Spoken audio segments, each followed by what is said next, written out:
Boa noite, irmãos da IPCF. Mais uma vez, é um privilégio estar falando com vocês. Nessa noite, nós gostaríamos de meditar na palavra de Deus que está em Lucas, capítulo 11. Nós vamos ler 2 versículos apenas. Acredito que os irmãos já louvaram, já fizeram sua oração. Agora peço que os irmãos abram a palavra de Deus no texto citado. Lucas 11, vamos ler o 27 e o 28, que nos fala assim: Ora, aconteceu que ao dizer Jesus estas palavras, uma mulher que estava entre a multidão exclamou e disse-lhe: Bem-aventurada aquela que te concebeu e os seios que te amamentaram. Ele, porém, respondeu: Antes, bem-aventurados são os que ouvem a palavra de Deus e aguardam. Irmãos, apenas esses 2 versículos para a nossa reflexão, mas que nos trazem profundas reflexões. Nós não sabemos exatamente quem era essa mulher, mas fala de uma que estava no meio da multidão. E no meio da multidão se fala muitas coisas. Os irmãos sabem que quando muita gente aglomerada acompanha um líder, e Jesus ali já era uma referência no local, fala-se muita coisa. Quem sabe alguns falavam algumas injúrias contra ele, algumas blasfêmias contra eles, mas alguns também deviam falar coisas boas, ressaltando a santidade dele, ressaltando as virtudes de Jesus. E aquela mulher solta essa exclamação: Bem-aventurada aquela que te concebeu e os seus que te amamentaram. Me intriga o fato de Jesus se importar com aquela afirmação e dar a resposta a ela, se dirigir para aquela mulher e dizer: por que Jesus se importou em dar essa resposta? Ele poderia ter seguido o seu caminho, mas não, ele aproveitou a oportunidade. Jesus não desperdiçava uma oportunidade de proclamar a importância da palavra de Deus. E isso nos traz uma lição. Nós devemos estar preparados para pregar, levar a palavra de Deus. E ali Jesus, em bom tom, direciona a todo aquele povo, toda aquela multidão que ali estava, aproveitando-se da pessoa daquela mulher. Ele olha para ela e diz: Mas bem-aventurado aquele que ouve e pratica a palavra de Deus, aquele que vive a palavra do Senhor. Não sabemos se aquela mulher conhecia Maria, se ela conhecia profundamente Jesus. Ela deveria estar o acompanhando e ter visto os seus milagres, a forma que ele tratava as pessoas, a serenidade com que ele tocava nas pessoas. E ali ele promove essa exaltação. Que mulher de sorte, que mulher feliz essa, ter um filho como esse. Quem não gostaria de ter um filho como aquele? Possivelmente ali era essa afirmação. Mas ela não estava ali falando ou denegrindo alguma coisa, ou se direcionando propriamente a Maria, mas a pessoa de Jesus. E Jesus, naquela resposta também, ele não estava desprestigiando sua mãe, dizendo que ela não era de maior valor, que ela não tinha importância na história dele e nem na história da humanidade. Maria era, sim, bem-aventurada. A palavra de Deus nos diz, no Cântico de Maria, que ela seria conhecida como bem-aventurada por todas as gerações. E, de fato, ela foi duplamente abençoada. Primeiro porque teve ela o privilégio de conceber o rei, o Messias, o Salvador, aquele prometido pelos profetas. Quem não gostaria de ter no seu ventre e acalentar nos seus braços o Salvador, o Messias? E Maria foi bem-aventurada por isso. Ela foi uma agraciada por isso.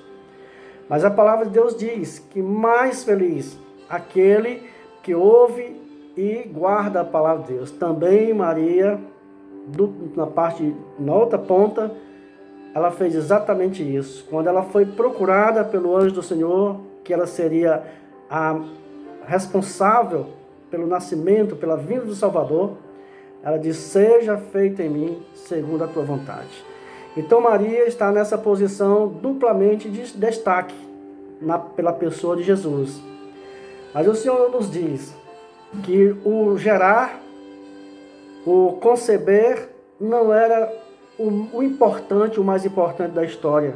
De outra sorte, nós homens, coitados de nós, nunca seríamos bem-aventurados porque nunca conceberemos. Mas a palavra nos coloca agora na possibilidade de estarmos, pelo menos na outra ponta, iguais a Maria, como bons ouvintes e praticantes da palavra de Deus. Então, aprendamos com o exemplo de Maria, que devemos ouvir e guardar a palavra de Deus. Sabemos que isso tem um peso, um custo.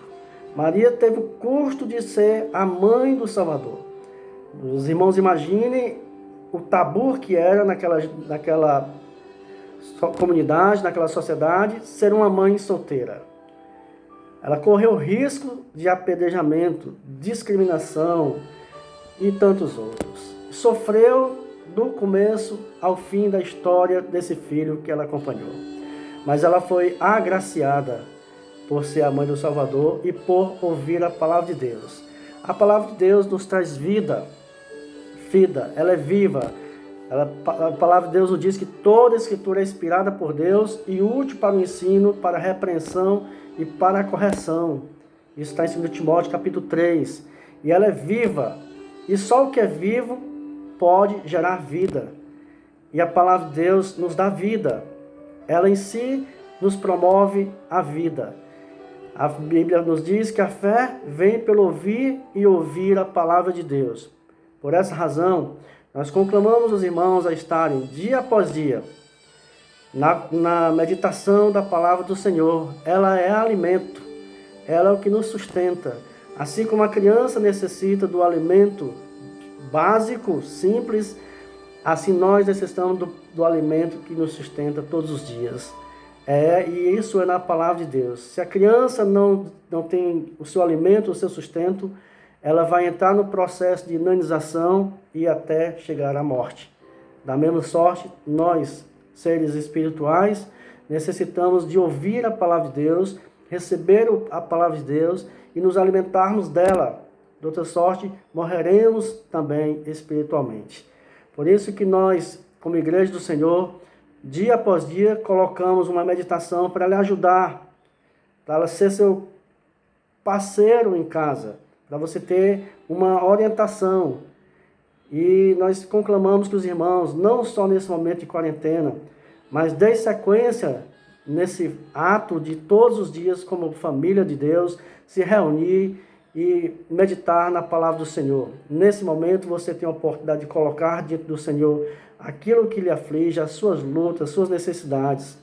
A palavra de Deus nos diz que ela é lâmpada que ilumina os nossos passos e luz que clareia o nosso caminho.